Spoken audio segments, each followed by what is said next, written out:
Israel यूं लगता है कि अपने हवास खो बैठा है। जंग बंदी मुआहिदा मौजूद है और बाकायदा उसे ख़त्म करने का ऐलान नहीं किया गया, लेकिन इसराइल ने जंग बंदी तोड़ते हुए गज़ा पर शदीद हमले शुरू कर दिए हैं। फ़लस्तीनी हुकाम के मुताबिक 200 से ज़्यादा फ़लस्तीनी शहीद कर दिए हैं, सैकड़ों को ज़ख्मी कर दिया है। दीर अल बला, खान यूनिस और रफा में स्कूल्स में पनाह लिए अफराद बेघर फ़लस्तीनियों के खैमों समेत मुख्तलिफ मकामात पर शदीद फ़ज़ाई हमले किए गए हैं। इसराइल का दावा है कि उसने हमास के सियासी और अस्करी अहदाफ को निशाना बनाया है। ताहम हमलों में शहीद होने वालों में बच्चे भी शामिल हैं। बड़े जानी नुकसान के बाइस अस्पतालों और मुर्दा खानों में जगह कम पड़ गई है और ज़ख्मियों और शहदा को टांगों और गदा गाड़ियों पर अस्पताल पहुँचाया जा रहा है। इसराइली जारहियत में बेशतर अस्पताल और इमदादी इंफ्रास्ट्रक्चर तबाह हो चुका है। सदर उससे इसराइली नाकाबंदी के बायस गजा में बदतरीन हालात हैं। इसराइली वज़ीर आज़म नेतन्याहू ने कहा है कि ज़्यादा से ज़्यादा फौजी क़ुव्वत से हमले करेंगे। ज़मीनी कार्रवाई शुरू किए जाने का भी इशारा दिया जा रहा है। वाइट हाउस के मुताबिक हमलों से कबल अमरीकी सदर ट्रंप को एतमाद में लिया गया। ये हमले सहारी के वक्त शुरू किए गए। इसराइल ने गजा पर एक बार फिर जंग बंदी तोड़ते हुए बमबारी शुरू कर दी, जिससे 200 से ज़्यादा फ़लस्तीनी शहीद कर दिए हैं। फ़लस्तीनी मुज़ाहिमती तंजीम हमास ने कहा कि नेतन्याहू और उसकी इंतहा पसंद हुकूमत जंगबंदी मुआहिदा तोड़कर गजा में कैदियों को खतरे में डाल रहे हैं। इसराइली हमले रुकवाने के लिए सलामती काउंसिल से हंगामी इजलास बुलाने का कहा है।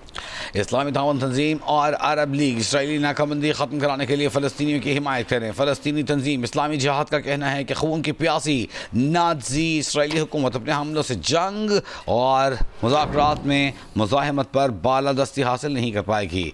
यंग में हूसियों की अक्सरियती तंजीम अंसारुल्लाह ने इसराइली जारहियत के खिलाफ फिर मैदान जंग में आने का ऐलान किया है।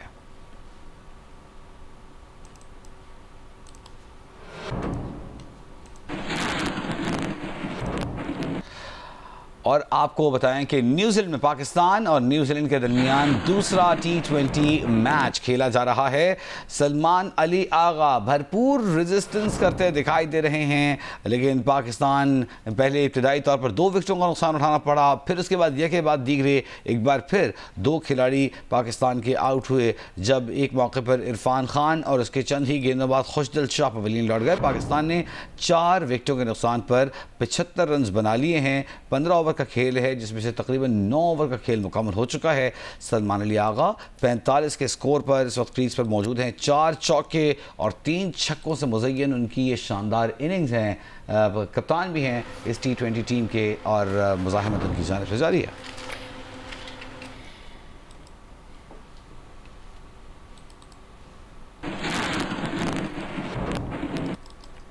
कौमी सलामती की पार्लिमानी कमेटी का इजलास आज होगा। इजलास को कौमी सलामती की मौजूदा सूरत हाल पर ब्रीफिंग दी जाएगी। तर्जुमान कौमी असम्बली के मुताबिक कौमी सलामती की पार्लिमानी कमेटी का इन कैमरा इजलास आज दिन 11 बजे कौमी असम्बली हॉल पार्लियामेंट हाउस में होगा। इजलास में अस्करी क़यादत पार्लिमानी कमेटी को मौजूदा सिक्योरिटी सूरत हाल से आगाह करेगी।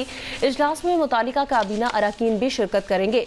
तर्जुमान कौमी असम्बली के मुताबिक इजलास की सदारत स्पीकर कौमी असम्बली सरदार अयाज सादिक करेंगे। कौमी सलामती की पार्लिमानी कमेटी के इजलास के बायस पार्लियामेंट हाउस और उसके अहाते में सिक्योरिटी के गैर मामूली इंतजाम किए गए हैं, जबकि आज पार्लियामेंट हाउस में मुनक्किद होने वाली तमाम कायमा कमेटियों और ज़ेली कमेटियों के इजलास मुलतवी कर दिए गए हैं।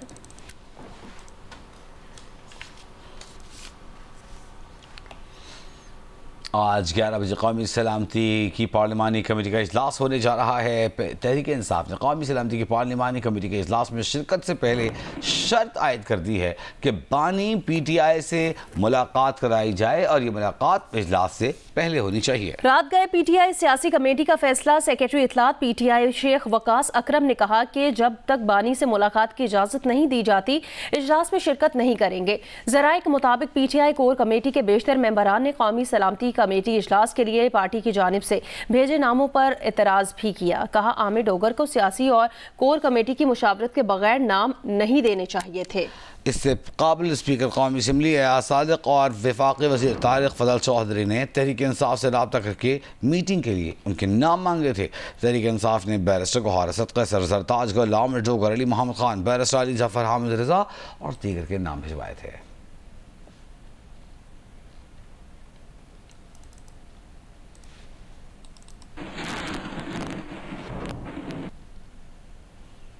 इससे कबल कौमी सलामती कमेटी के इजलास में अपोजिशन लीडर उमर अयूब ने स्पीकर कौमी असम्बली एयाज सादिक को ख़त लिखकर यह मुतालबा किया था कि इजलास से पहले मुशावरत के लिए उनके वफ्द की बानी PTI से मुलाकात करवाई जाए। पार्टी के असम्बली में चीफ व्हिप आमिर डोगर भी यही मुतालबा लेकर स्पीकर कौमी असम्बली एयाज सादिक के पास पहुंच गए। आमिर डोगर ने मुतालबा किया कि PTI के 3 रुकनी पार्लिमानी वफ्द को बानी PTI से हिदायत वसूल करने के लिए उनसे मुलाकात की इजाज़त दी जाए। आमिर डोगर ने वज़ीर क़ानून आज़म नज़ीर तारड़ और वज़ीर पार्लिमानी उमूर तारिक फजल चौधरी से भी मुलाकात की और कहा कि बानी PTI की सपोर्ट के बगैर कोई कामयाब पॉलिसी नहीं बनाई जा सकती। हम चाहते हैं कि दहशतगर्दी के खिलाफ हिकमत अमली और खारिजा पॉलिसी वो बने जिसे बानी PTI की हिमायत हासिल हो।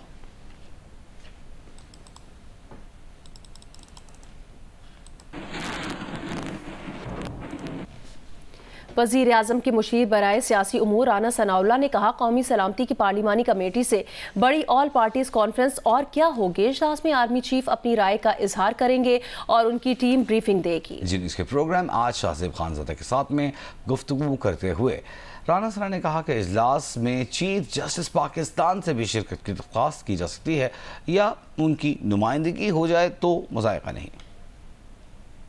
सुबह जो मीटिंग होने जा रही है इससे बड़ी और ऑल पार्टीज कॉन्फ्रेंस या ऑल पार्टीज मीटिंग कौन सी होगी और अस्करी क़यादत भी वहाँ पे मौजूद होगी। मेरा ख्याल है कि अगर इसमें नुमाइंदगी नहीं होगी तो जुडिशरी की नहीं होगी, और अगर ऐसा हो जाए या ऐसी ज़रूरत महसूस की जाए तो मैं समझता हूँ कि चीफ जस्टिस साहब को भी रिक्वेस्ट की जा सकती है या उनकी नुमाइंदगी भी जो अगर हो जाए तो उसमें कोई मुज़ायका नहीं है। ब्रीफिंग आर्मी चीफ और DG ऐसा ही देंगे। आर्मी चीफ कल सुबह जो है वो खुद मौजूद होंगे, उनके साथ DGI मौजूद होंगे, DGMO मौजूद, और बाकी भी उनकी जब वो खुद होंगे तो उनकी सारी टीम उनके साथ होगी और यकीनन उनकी टीम में से कोई साहब जो है वो सारी जो है वो ब्रीफिंग देंगे। उसके बाद फिर वो खुद भी वो अपनी राय का इजहार करेंगे। मियां साहब किरदार अदा करने जा रहे हैं, इजलास में भी वो होंगे या नहीं होंगे? मियां नवाज शरीफ साहब के ज़ुम्मे जो भी कौमी सतह पे जो किरदार उनके ज़ुम्मे होगा वो बिल्कुल वो अदा करेंगे।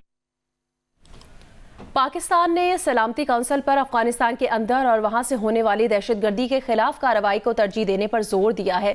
15 रुकनी काउंसिल ने अक़वाम मुत्तहिदा के इमदादी मिशन बराए अफगानिस्तान के मैंडेट में मजीद 1 साल की तौसीह करने वाली करारदाद मुतफ़िक़ा तौर पर मंजूर कर ली है और करारदाद का इब्तदाई मुसाविदा चीन और पाकिस्तान ने तैयार किया है और पेश किया था। पाकिस्तान के अक़वाम मुत्तहिदा में मुस्तक़िल मंदूब सफ़ीर मुनीर अकरम ने इस मौके पर खिताब में कहा कि तालिबान हुकूमत दाइश के खात्मे में मौसर साबित नहीं हुई, उसने कई दीगर दहशतगर्द ग्रुपों को बर्दाश्त किया है।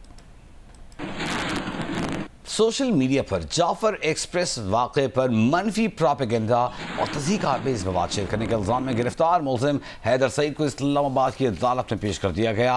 अदालत ने 3 रोज़ा जिस्मानी रिमांड पर मुलजिम को FIA के हवाले कर दिया। FIA के मुताबिक तहरीक इंसाफ से मुंसलिक मुलजिम हैदर को इस्लामाबाद के इलाके बनी गाला से 17 मार्च को गिरफ्तार किया गया। मुलजिम के खिलाफ FIA में मुकदमा दर्ज है। मुलजिम ने सोशल मीडिया पर कलअदम तंजीमों की हिमायत और तशहीर की। FIA ने मुलजिम के सोशल मीडिया अकाउंट्स और डिजिटल शवाहिद कब्जे में ले लिए हैं।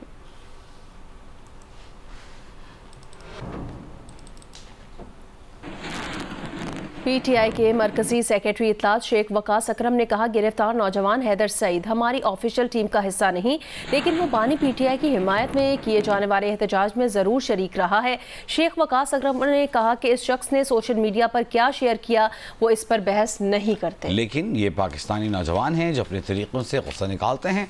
अगर उन्होंने कोई गलती की है तो उन्हें तहकीकात के लिए बुलाएं, उनके घरों पर छापे मारकर उठाना दुरुस्त नहीं। आप ये देखें कि एक नौजवान है जिसका नाम हैदर सईद है, ये हमारी ऑफिशियल टीम का हिस्सा नहीं है, मगर वो इमरान खान से मोहब्बत करने वाला नौजवान है। इमरान खान के हर एहतजाज में आपको नज़र आएगा और सोशल मीडिया पे एक्टिव ही है। Not discussing the content, yes, not discussing the content कि किसने क्या किया और क्या लिखा, मगर ये पाकिस्तानी बच्चे हैं, इनको गुस्सा है इस गैर संजीदगी पे, इनको गुस्सा है इस फस्तायत पे, और हर कोई अपना गुस्सा निकालता है अपनी तबीयत के मुताबिक। मैं ये समझता हूँ कि अगर उन्होंने कोई गलती की तो उनके घरों पे रेड्स करके उनको इस तरीके से अगवा करके उठा के ले जाना, ये कोई तरीका नहीं है। ये इस मुल्क में इस तरीके से ज़्यादा देर तक नहीं चल सकता। अगर आप समझते हैं कि उन्होंने कोई ऐसा काम किया है तो आपका हक बनता है कि आप उन्हें इन्वेस्टिगेशन के लिए बुलाएं। वो लोग जाएंगे, क्यों नहीं जाएंगे। खैबर पख्तूनख्वा के ज़िला खुर्रम की ज़िले इंतज़ामिया के मुताबिक फोर्स ने लोअर खुर्रम के इलाके बगन, ओचित, मंदूरी और चारखेल में ऑपरेशन का फैसला किया है और 19 मार्च तक मुकामी आबादी को इलाका खाली करने को कहा है। इस बारे में मजीद बता रहे हैं नुमाइंदा जियो news Ali Afzal Afzal.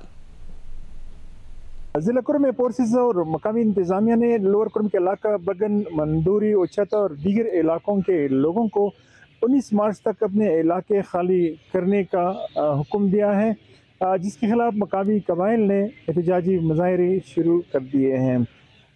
Security forces और ज़िला इंतजामिया का कहना है कि इन इलाकों में बार बार परशनार जाने वाली कन्वाइयों पर हमले हुए हैं और दहशतगर्दी के दीगर। हाफिजाबाद में म्यूनसिपल कमेटी का अमला दोआबा के करीब दरिया चनाब से निकलने वाली 2 नहरों के किनारे कूड़े करकट के बड़े बड़े ढेर फेंककर माहौल को आलूदा कर रहा है। मजीद तफसील बताएंगे जियो न्यूज़ के नुमाइंदे सैयद मोहम्मद ज़मीर। जी, हाफिजाबाद में जहां एक जानब सुथरा पंजाब प्रोग्राम के तहत शहर को खूबसूरत बनाने के दावे किए जा रहे हैं, तो दूसरी जानब म्यूनसिपल कमेटी के अमला की जानब से दोआबा के करीब से गुजरने वाली 2 नहरों के दरमियान में कूड़े क्रिकेट और कचरे के बड़े बड़े ढेर लगा कर न सिर्फ यहाँ की फ़ज़ा को मुकद्दर किया जा रहा है, बल्कि शहरियों को पीने के साफ़ पानी से भी महरूम किया जा रहा है। दरियाए चिनाब से निकलने वाली इन नहरों के किनारे अरसा दराज से कसीर तादाद में पानी के नलके और मोटरें नस्ब चली आ रही हैं, जहां से पीने का साफ पानी लोडर रक्षों और चांद गाड़ियों के ज़रिए शहर भर में फराहम किया जाता है। लेकिन अब गली मोहल्लों और शाहराहों से जमा होने वाले कूड़े क्रिकेट और कचरे को ट्रालियों में लाद कर इन नहरों के किनारे फेंका जा रहा है, जिससे यहाँ पर ना सिर्फ ताफुन फूट रहा है बल्कि तेज़ हवाओं के चलने से ये कूड़ा क्रिकेट नहरों में भी गिर रहा है। शहरियों ने मुतालबा किया है कि म्यूनसिपल कमेटी के अमले को नहरों के किनारे कचरा फेंकने से रोका जाए। जी, पाकिस्तान सुपर लीग सीजन 10 की ट्रॉफी का लाहौर टूर जारी है। यूनिवर्सिटी ऑफ लाहौर में PSL सीजन 10 की चमचमाती ट्रॉफी को देखने के लिए स्टूडेंट्स की बड़ी तादाद मौजूद थी। जैसे ही फ़खर जमान और सलमान नसीर ट्रॉफी को अपने साथ लेकर आए तो तलबा का जोशो खरोश काबिल दीद था। लाहौर कलंदर्स के CEO आतिफ राना और COO समीन राना समेत यूनिवर्सिटी के नुमाइंदे भी तकरीब में शरीक थे। इस मौके पर PSL टिकट्स और फ़खर जमान की दस्तखत शुदा शर्ट्स के लिए कुरानंदाजी की गई और फिर स्टूडेंट्स में तकसीम की गई। कुरानंदाजी के जरिए खुश तलबा के सवालात के जवाब देते हुए फ़खर जमान ने कहा कि ये ट्रॉफी 2 बार जीत चुके हैं और अब भी PSL से पहले लेकर आए हैं। उनका कहना था कि जिस तरीके से PSL और PSL के बगैर लाहौर कलंदर्स को सपोर्ट मिलती है तो खुशी होती है। 11 अप्रैल को पहला मैच है, ग्राउंड आए और लाहौर कलंदर्स के साथ अपनी पसंदीदा टीमों को सपोर्ट करें। फ़खर जमान का कहना था कि क्रिकेट में हार जीत होती रहती है, जब डाउन होते हैं तो सपोर्ट की जरूरत होती है। क्रिकेट फैंस इस वक्त टीम को सपोर्ट करें। दुनिया के तवील क़ामत तरीन अफराद में से एक नसीर सुमरो शिकारपुर में इंतकाल कर गए। 55 बरस के नसीर सुमरो कई साल से फेफड़ों और जोड़ों में मुब्तला थे, जोड़ों के आर्जे में मुब्तला थे। नसीर सुमरो का कद 7 फुट 9 इंच था। मुकेश रुपैता की रिपोर्ट देखिए। शिकारपुर के नसीर सुमरो ने अपने लंबे कद की वजह से शोहरत हासिल की।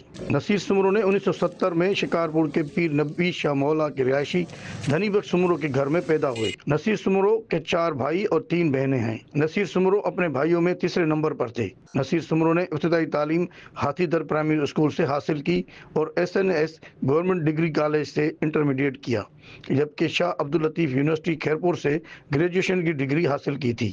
दराज कद की वजह से नसीर सुमरो को पाकिस्तान इंटरनेशनल एयरलाइन ने मुलाजमत भी दे रखी थी। नसीर सुमरो के रिश्तेदारों का कहना है कि वो नरम मिजाज के शख्स थे। दुनिया का नाम था इसका, पाकिस्तान की तवील क़ामत शख्स था, शिकारपुर का नाम था। बहुत प्यारा आदमी था। उनका रवैया घर वालों के साथ बहुत ही नरमाइश वाला और अपने दोस्तों का दोस्त था। नसीर सुमरो दुनिया के दूसरे नंबर जबकि पाकिस्तान में पहले नंबर पर लंबे कद वाले शख्स के तौर पर जाने जाते थे। नसीर सुमरो गुज़िश्ता चंद साल से अपने इदारे समेत हुकूमती अदम तवज्जो के बायस कस्मा परसी का शिकार थे। कैमरामैन मीर हसन खमीसानी के साथ Mukesh Rupeta, Geo News, Shikarpur. Ukraine deal. America ने क्रीमिया को रूस का हिस्सा तस्लीम करने पर गौर शुरू कर दिया है। मीडिया रिपोर्ट्स गौर कर रहा है कि क्रीमिया को रूस का हिस्सा बनाने के लिए यूएन में मुतालबा करे। मीडिया रिपोर्ट और यूक्रेन जंगबंदी मुआहदे से मुतालिक ज़्यादातर उमूर पर इत्तफाक कर लिया गया है।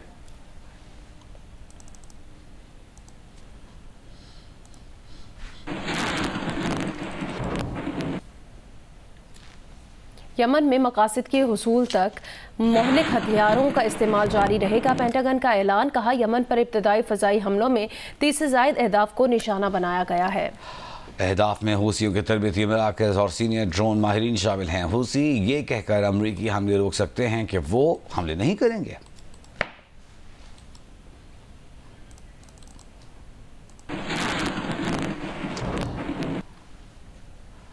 अक़वाम मुत्तहिदा में ईरान के मुस्तक़िल मंदूब का सलामती काउंसिल को ख़त, कहा अमरीकी सदर और दीगर हुक्काम ने इश्तियाल अंगेज़ बयानात में ईरान पर बेबुनियाद इल्ज़ामात लगाए हैं। बयानात में ईरान के ख़िलाफ़ ताकत के इस्तेमाल की धमकियाँ दी गई हैं। ईरान यमन में हथियारों की पाबंदी से मुताल्लिक़ अक़वाम मुत्तहिदा की करारदादों की खिलाफ वर्जी के इल्ज़ामात को मुस्तरद करता है। ईरान खत्ते में अदम इस्तेहकाम की सरगर्मियों में मुलव्वस होने के इल्ज़ामात को मुस्तरद करता है।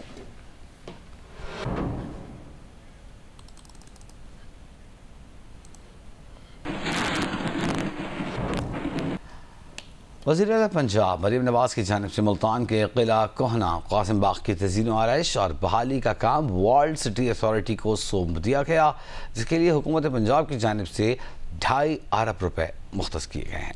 वर्ल्ड सिटी अथॉरिटी मुल्तान ने बर वक्त काम शुरू कर दिया है। तफसीलात सालिहा मलिक से। जी, वज़ीर आला पंजाब मरीम नवाज़ शरीफ की जानिब से जो पंजाब के मुख्तलिफ़ कदीमी और सकाफ़ती इमारात और मकामात हैं, उनकी बहाली के लिए और उनकी तज़ीन व आराइश के लिए जो काम है वो मुल्तान में भी वर्ल्ड सिटी अथॉरिटी मुल्तान को सौंप दिया गया। और यहाँ पे जो किला कोना कासिम बाग है, वहाँ पे जो मुरम्मत का काम है वो शुरू हो गया है और मुख्तलिफ़ जो वॉकिंग ट्रैक्स हैं उनको नया बनाया जा रहा है और 4 दीवारी किले के चारों तरफ की जाएगी और यहाँ पर एक रूफ टॉप रेस्टोरेंट बनाया जाएगा और यहाँ पे जो फूड स्ट्रीट है उसको बहाल किया जाएगा। तमाम दुकानें खोली जाएंगी ताकि लोग जो हैं वो यहाँ पे आके खाने को भी इंजॉय कर सकें। वाटर फिल्ट्रेशन प्लांट के ऊपर काम होगा यहाँ पर और इसी तरह से यहाँ पे जो गाड़ियों की एक्सेस है उसको बंद किया जाएगा। यहाँ पे इलेक्ट्रिक कार्स लगाई जाएंगी, किले की वॉल बनाई जा रही है। यहाँ पर जब ये जदीद तर्ज पे ये पार्क बनेगा वर्ल्ड सिटी की मदद से, तो इंशाल्लाह सियाह यहाँ पर बहुत ज़्यादा तादाद में आएंगे। इससे ना सिर्फ हमारा जो सकाफ़ती वर्सा है वो महफूज रहेगा, बल्कि इससे सियाहत को भी फ़रोग मिलेगा और मुल्की और गैर मुल्की लोग जो हैं वो यहाँ पे काफ़ी तादाद में आएंगे और इससे ना सिर्फ लोगों के सैरो तफरीह का मुकाम जो है वो यहाँ पे लोगों को एक नया मिल जाएगा। यहाँ पे इलेक्ट्रिक गाड़ियाँ चलाई जाएंगी और इस तमाम प्रोजेक्ट के लिए वर्ल्ड सिटी अथॉरिटी को 2 साल का वक्त दिया गया और उनका कहना है कि 2 साल में ये प्रोजेक्ट कंप्लीट कर लिया जाएगा और जिसके लिए मरीम नवाज़ शरीफ की जानिब से 2.5 अरब रुपए जो है वो इनको फ़ंड्स मुख्तस किए गए हैं और ताकि तमाम जो तारीख़ी मकामात हैं उनको बहाल किया जा सके। जी, सरगोदा में सहरी और इफ्तारी में फेनी का इस्तेमाल बढ़ जाता है। चाय और दूध के साथ इस्तेमाल होने वाली फेनी मेहमान नवाजी के लिए भी पेश की जाती है। तफसील बताएंगे जियो न्यूज़ के नुमाइंदे मलिक मोहम्मद असगर। जी, रहमतों और बरकतों वाला मुकद्दस महीना रमज़ानुल मुबारक रवां दवा है और इस मुकद्दस महीने के दौरान सहरी और अफ्तारी के औकात के दौरान घरों में खुसूसी तौर पर स्पेशल डिशेस तैयार की जाती हैं। सरगोदा में इसी हवाले से खुसूसी तौर पर फेनियाँ तैयार की जाती हैं। ये फेनियाँ न सिर्फ अफ्तारी के औकात में बल्कि सहरी के औकात में भी इंतहाई पसंदीदा गज़ा तसव्वुर की जाती है। बिलखसूस ऐसे रोज़ादार जो बुज़ुर्ग हैं वो खुसूसी तौर पर सहरी के औकात और अफ्तारी के औकात में दूध और चाय के साथ जो है ये फेनियाँ यूज़ करते हैं। यही वजह है कि सरगोदा शहर में दर्जनों मकामात पर न सिर्फ आर्जी दुकानें कायम हो गई हैं बल्कि मुख्तलिफ शाहराहों पर भी फेनियाँ तैयार करने वालों ने अपने स्टॉल लगा लिए हैं। 400 रुपये से लेकर 800 रुपये फ़ी किलो के हिसाब से ये फेनियाँ फ़रोख्त की जा रही हैं और लोगों की बड़ी तादाद जो है न सिर्फ अपने घरों में इन फेनियों को इस्तेमाल करते हैं बल्कि अपने अजीज़ों कारब और दीगर शहरों में लोगों को भी बतौर गिफ्ट फेनियाँ देते हैं। और अक्सर औकात देखने में भी आया है कि देसी घी से भी खुसूसी तौर पर यह फेनियाँ तैयार करके दोस्त अहबाब को गिफ्ट में दी जाती हैं और यही वजह है कि खुसूसी तौर पर नरम ग़ज़ा तस्वर की जाती है और सुबह के औकात में जो है सहरी के औकात में ये ज़्यादातर दूध के साथ इस्तेमाल की जाती है और बुज़ुर्ग लोग इसको ज़्यादा इस्तेमाल करते हैं। माहिरीन सेहत कहते हैं कि चहलकदमी अच्छी सेहत और ज़हनी सुकून के लिए बेहद ज़रूरी है। देखिए शीबा हैदर की रिपोर्ट। अच्छी सेहत के लिए चहलकदमी लाजमी है। सेहत को बेहतर बनाने और बरकरार रखने में चहलकदमी न सिर्फ जिस्मानी बल्कि ज़हनी सलाहियतों में इजाफे और जज्बात को कंट्रोल करने में भी मदद देती है। पेशावर के मुख्तलिफ पार्कों में मर्द और खवातीन वर्जिश के लिए आते हैं। खवातीन का कहना है कि सरसब्ज और शादाब माहौल में वक्त गुजारने से जिस्मानी और ज़हनी सतह पर खुशी के जज्बात पैदा होते हैं। ये हेल्थ के लिए बहुत ज़रूरी है। आजकल हेल्थ इश्यूज बहुत ज़्यादा हैं। मुझे खुद हेल्थ इशू नी आर्थराइटिस है मुझे, तो मेरे लिए भी वॉक बहुत अच्छी है। Not about the weight losing और वेट मैनेजमेंट, आपको जो है अपने मेंटल हेल्थ के लिए बहुत ज़्यादा ज़रूरी है। यहाँ पे आते हैं मतलब लोगों को ऑब्जर्व करते हैं, एनवायरनमेंट को देखते हैं। पार्क में चहलकदमी के दौरान परिंदों की चहचहाट, हल्की हल्की ठंडी हवा और सब्जे की खुशबू से दिलो दिमाग को सुकून मिलता है। आजकल किसी के पास टाइम नहीं, ज़िंदगी इस तरह होगी कि मसरूफियात बहुत ज़्यादा है ना, तो सख्त मसरूफियात में हर इंसान को चाहिए कि प्रॉपर 1 घंटा 2 घंटे अपनी सेहत के लिए वॉक मस्ट है। वॉक तो बहुत ज़रूरी है, सबको करनी चाहिए। स्पेशली रमज़ान में तो बहुत फ़ायदा है, डबल फ़ायदा है। अगर आम दिनों में आप 1 घंटा करते हैं, रमज़ान में अगर आधा घंटा भी करोगे तो डबल फ़ायदा है। माहिरीन सेहत का कहना है कि रोजाना आधे घंटे से ज्यादा चहलकदमी करने से न सिर्फ दिमागी सलाहियत बेहतर होती है बल्कि मिजाज भी अच्छा रहता है। रोजाना चहलकदमी करने से न सिर्फ ब्लड प्रेशर, शुगर समेत दीगर अमराज से बचा जा सकता है बल्कि मुदाफ़ती निज़ाम की मजबूती भी इसके समरात में शामिल है। पार्क आए, वर्जिश करें और खुद को जिस्मानी और ज़हनी तौर पर तवाना बनाए। कैमरामैन तारिक अली के साथ शीबा हैदर, जियो न्यूज़, पेशावर।